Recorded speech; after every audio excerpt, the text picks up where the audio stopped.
শবে বরাতের রাতে কি মৃত মানুষের রূহ তাদের আত্মীয় স্বজনদের কাছে ফিরে আসে? এই রাতে কবরের ভেতরে আসলে কি ঘটে? আজকের এই ভিডিওতে আমরা এসব বিষয় নিয়ে গুরুত্বপূর্ণ ও তথ্য সমৃদ্ধ আলোচনা করব ইনশাআল্লাহ। তাই ভিডিওটি শুরু থেকে শেষ পর্যন্ত দেখার অনুরোধ রইল। লাইলাতুল বরাত বা শবে বরাত, এই রাতকে কেন্দ্র করে অনেক মুসলিম ভাই ও বোনের মাঝে কিছু ভুল ধারণা প্রচলিত আছে।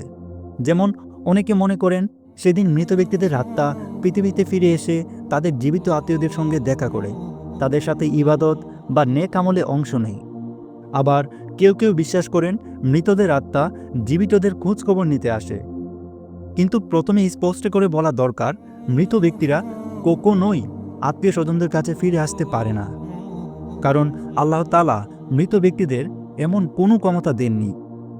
কোরআন ও হাদিসের কোথাও এ বিষয়ে প্রমাণ পাওয়া যায় না। এমনকি নবী রাসূলদেরকেও এমন ক্ষমতা প্রদান করা হয়নি যে তাদের রূহ পৃথিবীতে ফিরে আসবে। বরং আল্লাহ তাআলা নিজ ব্যবস্থায় তাদের নিকট উম্মতের আমল পৌঁছে দেন। এ প্রসঙ্গে একটি পবিত্র হাদিস বর্ণিত হয়েছে, কেউ যখন নবী করিম সাল্লাল্লাহু আলাইহি ওয়াসাল্লামের প্রতি দুরূদ ও সালাম পাঠ করে, তখন আল্লাহ তাআলা বিশেষ কিছু ফেরেশতাকে দায়িত্ব দেন, যারা সেই দুরূদ ও সালামের সংবাদ নবীজি সাল্লাল্লাহু আলাইহি ওয়াসাল্লামের কাছে পৌঁছে দেয়। বলা হয়, অমুক ব্যক্তি অমুক স্থান থেকে আপনার প্রতি দুরূদ ও সালাম পাঠ করেছে।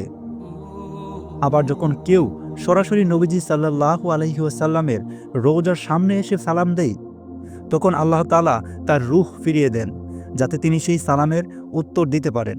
সুনানে আবু দাউদ কবর জিয়ারত অধ্যায়, হাদিস নং 2041।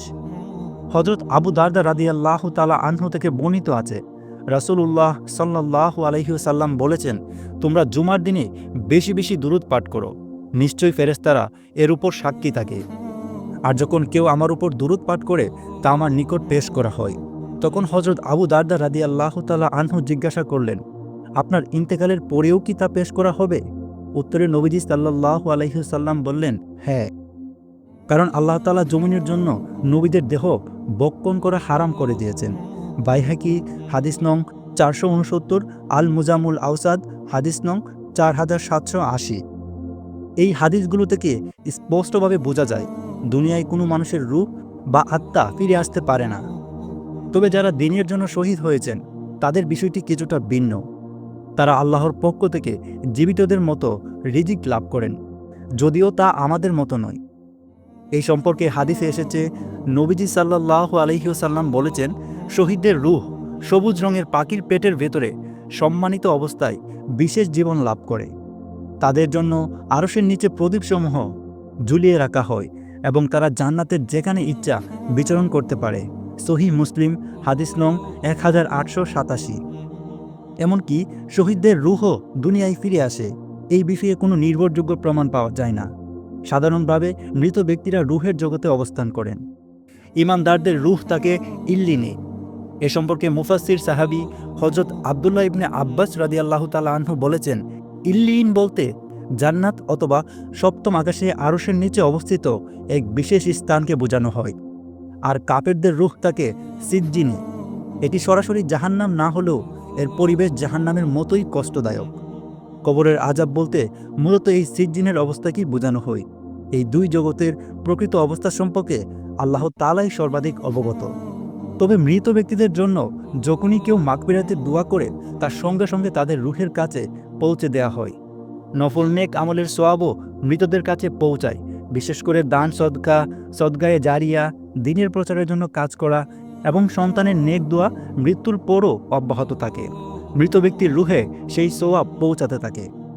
এছাড়াও কেউ যদি মৃত ব্যক্তির কবর জিয়ারত করে এবং তাকে সালাম ও দোয়া জানায়, তখন আল্লাহ তাআলা সেই মৃত ব্যক্তির রূহকে কবরের সাথে সম্পর্কিত করেন, যাতে সেই সালামের জবাব দিতে পারে। যদি জিয়ারতকারী পরিচিত কেউ হয়, তবে সে তাকে চিনতেও পারে। অনেকেই মনে করেন শবে বরাত, জুমার রাত বা বিশেষ কোনো রাতে মৃত ব্যক্তিদের রূহ জীবিত আত্মীয় স্বজনদের সাথে দেখা করতে আসে, কিন্তু এই ধারণার কোনো ভিত্তি কুরআন বা সহিহ হাদিসে পাওয়া যায় না। জুমার রাত সম্পর্কে যে কথাগুলো বলা হয়, তার মূল তাৎপর্য হল, প্রতি বৃহস্পতিবার রাত অর্থাৎ জুমার আগের রাতে কবরবাসীরা জিয়ারতকারীদের অপেক্ষায় থাকে। কেউ যদি কবর জিয়ারত করে অথবা গড়ে বসে তাদের জন্য সওয়াব পৌঁছায় তাহলে কবরবাসীরা আনন্দিত হয়। এমন রওয়ায়েত পাওয়া যায় যে কোনো ব্যক্তি যদি নিয়মিত তার পিতামাতা বা আত্মীয়দের কবর জিয়ারত করে তখন পাশের কবরবাসীরাও তাদের রূহকে জিজ্ঞাসা করে, আজকে তোমাদের সন্তান, নাতি বা আত্মীয় কেউ আসবে না? সে যদি আসে তাহলে তার দোয়ার বরকতে আমরাও কবরের মধ্যে শান্তি লাভ করতাম। এভাবে জুমার রাত ও দিনসহ যে কোনো সময় কেউ কবর জিয়ারত করে, দোয়া দুরূদ পাঠ করে এবং সব ইমানদার নারী পুরুষের জন্য দোয়া করে, তখন কবরবাসীদের মধ্যে আনন্দের সারা সৃষ্টি হয়। এক হাদিসে বর্ণিত হয়েছে, মৃত ব্যক্তিরা দোয়ার অপেক্ষায় থাকে ঠিক সেই ব্যক্তির মতো যে সমুদ্রে ডুবে যাওয়ার সময় কোনো অবলম্বন খুঁজে। যখন সে কোনো বেলা, কাঠের টুকরা বা উদ্ধারকারী জাহাজ পায় তখন যেমন আনন্দ অনুভব করে, তেমনি মৃত ব্যক্তি তার জন্য দোয়া করা বা সোয়াব পৌঁছানো ব্যক্তিকে অত্যন্ত প্রিয় মনে করে। বাইহাকি কবর জিয়ারত অধ্যায়। সুতরাং জীবিতদের উচিত বিশেষ দিন বা রাতে একান্তভাবে মৃত আত্মীয়দের কবর জিয়ারত করা, তাদের জন্য দোয়া করা এবং তাদের রুহের মাগফিরাত কামনা করা। লাইলাতুল বরাত সম্পর্কিত হাদিসগুলো অধ্যয়ন করলে দেখা যায় এই রাতে রাসূলুল্লাহ সাল্লাল্লাহু আলাইহি ওয়াসাল্লাম একাকী কবর জিয়ারত করেছেন। আল্লাহ তাআলা মুসলিম উম্মাহকে কুরআন ও সুন্নাহ অনুযায়ী জীবন পরিচালনা করার তৌফিক দান করুন এবং সব ভ্রান্ত বিশ্বাস ও বানোয়াট আমল থেকে আমাদের হেফাজত করুন। আমিন।